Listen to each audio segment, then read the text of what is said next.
आदरणीय साथियों और आदरणीय माताओं बहनों, प्रणाम। यदि आपको बैठ के और फिर उठने में दिक्कत होती है तो इसको आप नज़रअंदाज ना करें। हम डायबिटीज़ की ये श्रृंखला शुरू कर रहे हैं और ये बैठ कर के उठने में जो दिक्कत आती है इसमें भी डायबिटीज़ एक कारण हो सकता है। ये डायबिटीज़ की श्रृंखला लंबी चलेगी।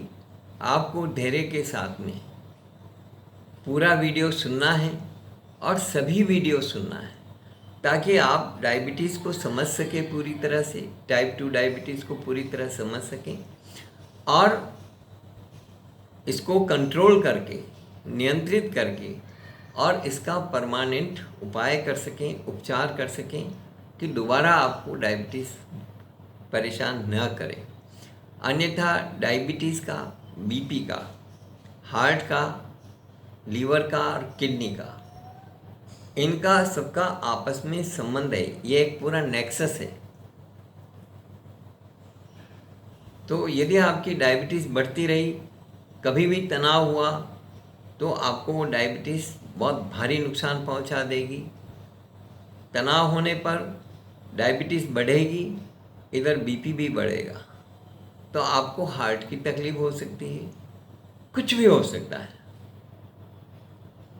और इस तनाव के अंदर आपकी किडनियां फेल हो सकती है। तो इसलिए डायबिटीज़ को पूरी तरह गंभीरता से समझने के लिए अब से लगातार, जब तक डायबिटीज़ का परमानेंट इलाज तक हम नहीं पहुँचे,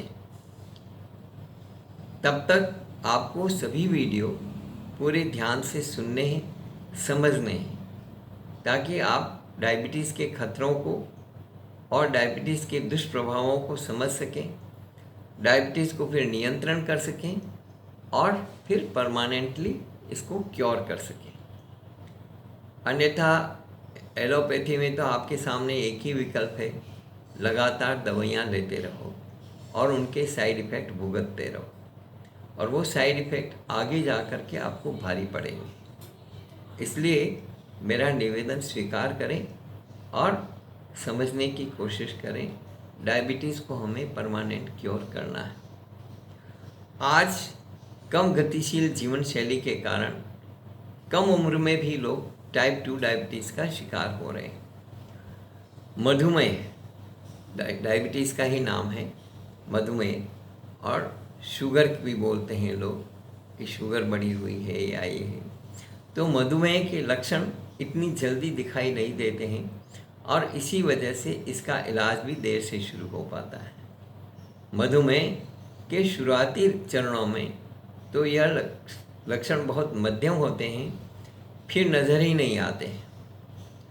इस बीमारी का पता तब चलता है जब आप किसी अन्य स्वास्थ्य समस्या की जांच के लिए डॉक्टर के पास जाते हैं, तो साथ में डायबिटीज़ की भी जांच होती है। जब धीरे धीरे ब्लड शुगर लेवल बहुत ज़्यादा बढ़ जाता है तो मधुमेह के लक्षण सामने आने लगते हैं। जब अग्नाशय पर्याप्त मात्रा में इंसुलिन हार्मोन नहीं बना पाता है, तब डायबिटीज़ की स्थिति उत्पन्न होती है। इंसुलिन भोजन से प्राप्त शुगर की मात्रा को नियंत्रित करता है। यदि हाई ब्लड शुगर का इलाज न किया जाए तो इससे शरीर के कई अंगों को नुकसान पहुंच सकता है। ऐसे में शरीर पर कई संकेत एवं बदलाव दिखने लगते हैं। इसका एक चेतावनीपूर्ण संकेत बैठने की पोजीशन से उठने में दिक्कत होना भी है। जब हाई ब्लड शुगर लेवल जांघों, कूल्हों और टांगों की नसों को प्रभावित करता है तो व्यक्ति को बैठने के बाद उठने में दिक्कत आती है। इसके अलावा व्यक्ति को कूल्हों और जांघों में तेज़ दर्द रहता है। जांघों की मांसपेशियां धीरे धीरे सिकुड़ने और कमज़ोर होने लगती है। पेट में भी तेज़ दर्द रहता है। इसका इलाज क्या है? नसों को नुकसान पहुंचने से बचाने के लिए नियमित रूप से ब्लड शुगर लेवल को नियंत्रित रखना बहुत ज़रूरी है। संतुलित आहार और नियमित व्यायाम से आप ब्लड शुगर लेवल को कंट्रोल में रख सकते हैं।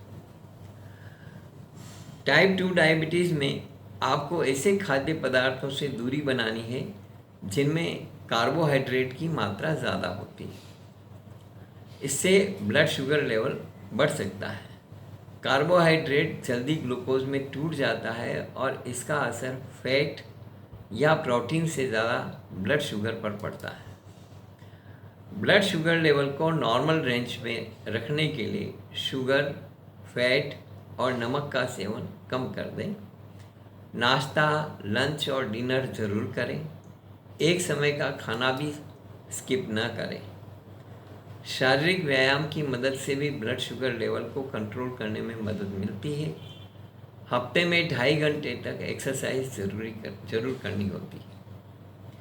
एक्सरसाइज में आप तेज़ चलने, सीढ़ियाँ चढ़ने और बागवानी आदि कर सकते हैं। वैसे टाइप 2 डायबिटीज़ पूरी तरह ठीक हो सकती है।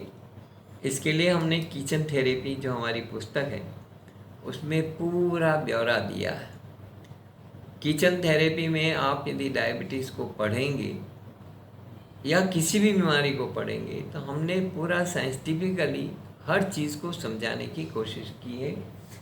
किचन थेरेपी, खाना खजाना, ये दोनों पुस्तकें समय के लिए वरदान है।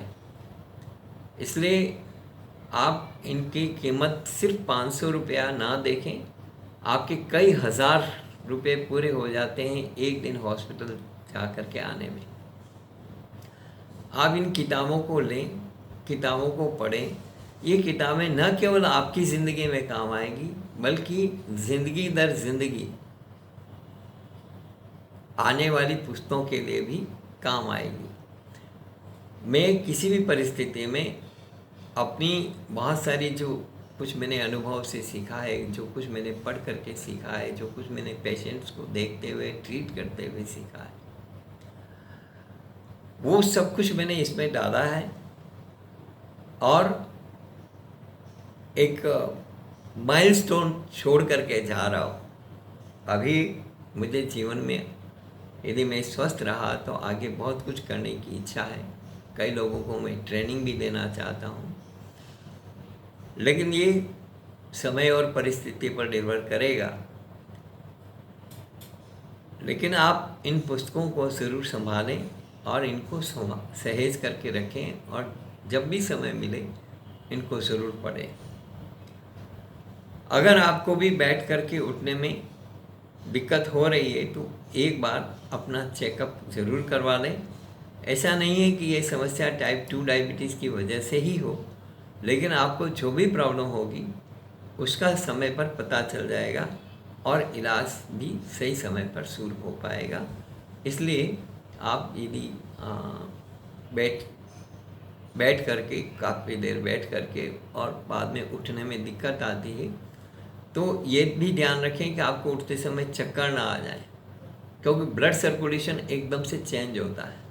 लंबे समय से आपने सीटिंग कर रखी है और फिर एकदम उठना है तो उठते से ही आपको चक्कर आ सकते हैं और आप फिर से धड़ाम नीचे गिर सकते हैं। मैं चक्कर आ कर के गिरा हूँ, मेरी पीठ की हड्डियाँ 2 टूटी है, मल्टीपल फ्रैक्चर हुए।